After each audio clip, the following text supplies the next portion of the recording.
Today, I'll be checking out Cyberpunk 2077 in 2025. The last time I played this game was back in 2020, when it first launched.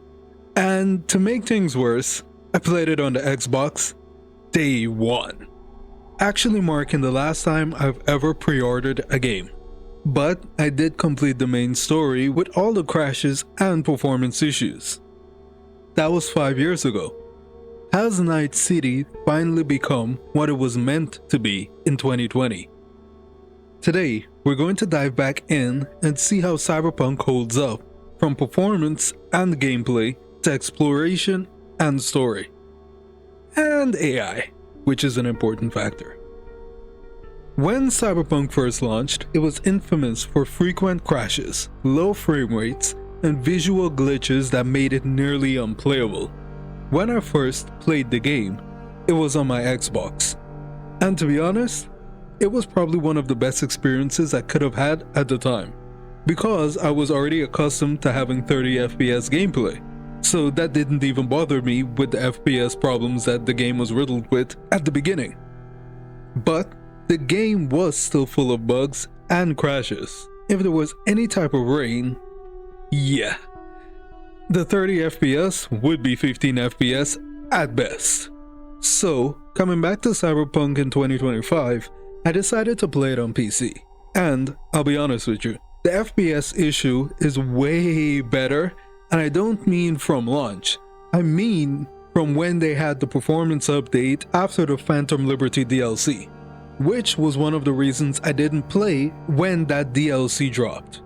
The FPS now is consistent, especially in the rain, which is an important factor because I've noticed that poorly optimized games that have rain involved tend to have a lot of performance issues in the FPS department when there's rain, which is a crazy thing to me. Why include rain if the game just drops instantly in performance when it occurs? It kinda just kills the mood. So, when I recently checked it out, I was so happy that the FPS was consistent and great without requiring any changes in my settings. And rain doesn't make the game drop frames. Crashes were practically non-existent for me. But I will say visual glitches are still a problem. Sometimes I would see my car just chip into the road, but that would be me just nitpicking.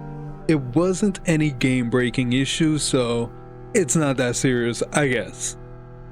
The combat in Cyberpunk was one of the strongest points in the game at launch, and I'm glad that they fine-tuned it. When I first played, I went for guns and hacking, mainly because there were no builds or guides, so I went with what I knew. So when I returned, I made it my mission to try out the melee combat, and that is so damn good right now. It is so fun and not as punishing as one would expect when fighting against guns with swords. I'll be honest with you, the katana feels kind of broken, but it fulfills my power fantasy, so it's a win-win. There are very few games that make melee combat fun, especially when ranged combat is involved.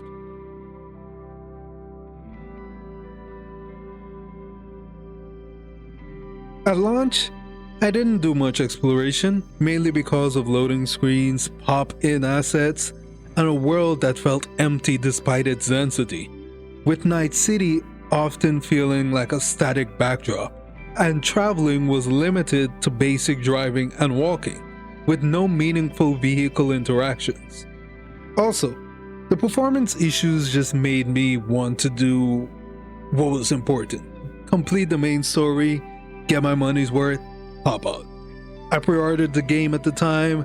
I just wanted to experience the game and not feel miserable that I wasted my money for trash. So that's what I did, got my money's worth technically, and got out. So when I returned, I decided to just explore and take my time through the main story and side quests. And the world just felt so alive. I would just be driving to a quest, and then I'd randomly hear gunshots and people having random dialogues. There would also be some random group of people just pulling up on me, trying to kill me for reasons I don't even truly understand. But they provided a great service of XP and materials delivery. Now, the AI.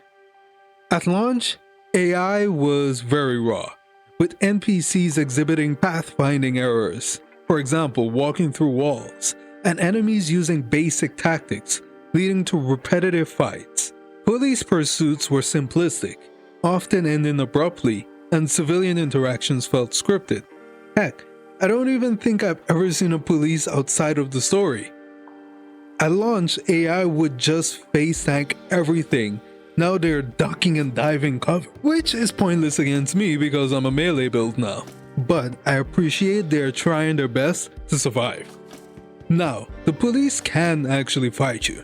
I remember at first you could just commit a crime, and by the time the police is notified, you would be gone. They would just call off the chase or just don't show up to anything outside of scripted storylines. And they are now showing up in groves and escalating.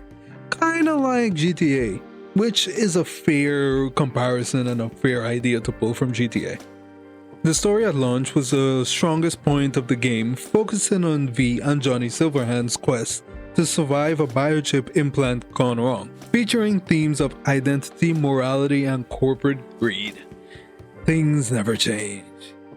And I didn't really have an issue with it.